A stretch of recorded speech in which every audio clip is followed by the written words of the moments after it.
बालसभा आयोजित केली आहे। या बालसभेचे नियोजन इयत्ता 6वीच्या वर्गाकडे आहे।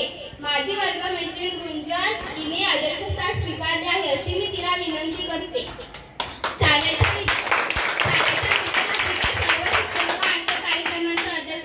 त्यांनी मंचावर स्थानकाने व्हावे अशी मी त्यांना विनंती करते। तसेच मुख्याध्यापिका व अध्यक्षांनी महात्मा फुले, सावित्रीबाई फुले व जिजामाता यांना पुष्पहार अर्पण करावा अशी मी त्यांना विनंती करते।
यापुढील कार्यक्रमाचे सूत्रसंचालन मी करणार आहे। आता आपण या दोन थोर व्यक्तींचे विचार, त्यांचे कार्य, त्यांच्या जीवनातील काही प्रसंग याबाबत ऐकूया। इयत्ता 6वीतील साई आपले विचार मांडतील। सन्माननीय व्यासपीठ आणि माझ्या मित्रांनो, आज मी तुम्हाला महात्मा फुले यांच्या कार्याबद्दल बोलणार आहे। मुलींसाठी शाळा सुरू करताना महात्मा फुले यांना अनंत कष्ट सहन करावे लागले, पण तरीही त्या आपल्या विचारापासून डगमगले नाही। त्यांच्या या प्रयत्नामुळे आज स्त्री शिक्षण दरवाजे खुले आहेत आणि स्त्री शिक्षण घेऊन आपल्या कुटुंबाबरोबर देशाच्या विकासाला हातभार लावत आहेत। अशा या महात्मा फुले अभिनंदन करून माझे मी दोन शब्द थांबवतो। जय हिंद। धन्यवाद साई। यानंतर 6वीतील श्रावणी आपले विचार। आजच्या बालसभेच्या निमित्ताने मी तुमच्या पुढे माझे दोन शब्द मांडत आहे। आपण ते शांत चित्तीने ऐकून घ्या हीच माझी इच्छा। राजमाता जिजाऊ यांचा जन्म महाराष्ट्र राज्यातील बुलढाणा जिल्ह्यातील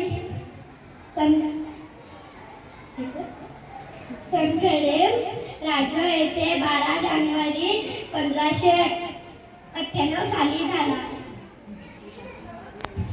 पौष पौर्णिमेला जिजाऊचा जन्म झाला होता। त्यांच्या वडिलांचे नाव लखुजीराव होते, तर ते नाव म्हाळसाबाई उर्फ गिरजाबाई असे होते। धन्यवाद श्रावणी।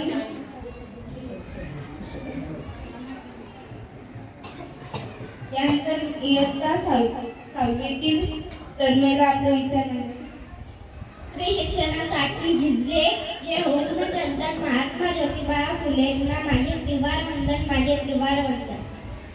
आदरणीय मुख्याध्यापक, गुरुजन वर्ग व इथे उपस्थित माझे मित्र मैत्रिणी, आज मी आपल्याला महात्मा ज्योतिबा फुले यांच्याविषयी काही शब्द सांगणार आहे। ते तुम्ही शांतपणे ऐकावे ही माझी नम्र विनंती। महात्मा फुले यांचा जन्म 11 एप्रिल 1827 रोजी एक कुमार कुटुंबात झाला। त्यांचे पूर्ण नाव ज्योतिराव गोविंदराव फुले हे होते। महात्मा फुले यांचा विवाह सन 1840 मध्ये सावित्रीबाई शांत यांच्याशी झाला. यांनी 3 ऑगस्ट 1900 आज या ठिकाणी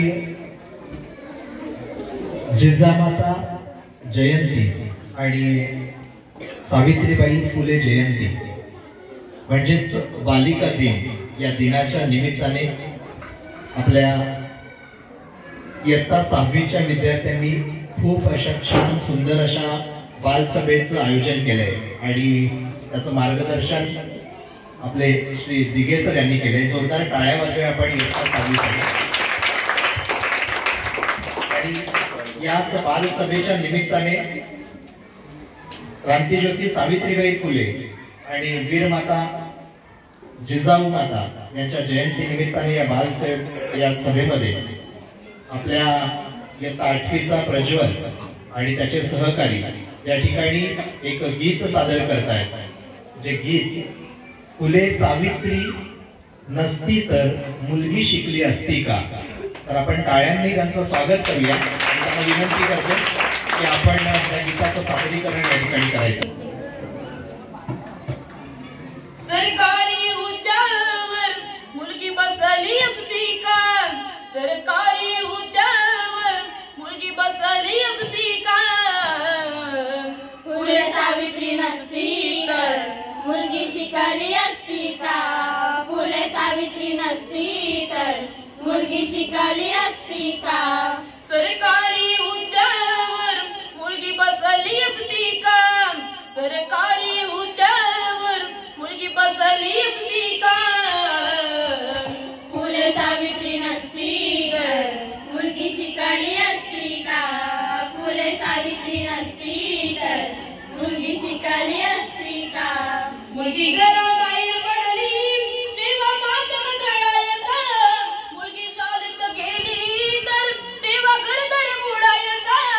फक्त चूल आणि मूल हे विसरली असती का.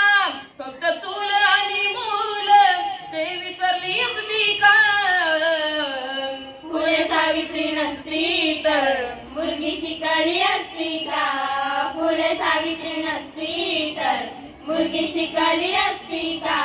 सन 1848 ला पहिली पुण्याला शाळा काढली. अंधश्रद्धा रीतिरिवाज वृत्ती बांधून ती तोडली. स्त्री शिक्षणासाठी पाठी हाती दिसली असती का. स्त्री शिक्षणासाठी पाठी हाती दिसली असती का. फुले सावित्री नसती तर मुलगी शिकली असती का. फुले सावित्री नसती तर मुलगी शिकली असती का. सरकारी हुद्द्यावर मुलगी बसली असती का. सरकारी हुद्द्यावर मुलगी बसली असती का. फुले सावित्री नसती तर मुलगी शिकली असती का. फुले सावित्री नसती तर मुलगी शिकली असती का. फुले सावित्री नसती तर मुलगी शिकली असती का. मित्रांनो, मला अध्यक्षपद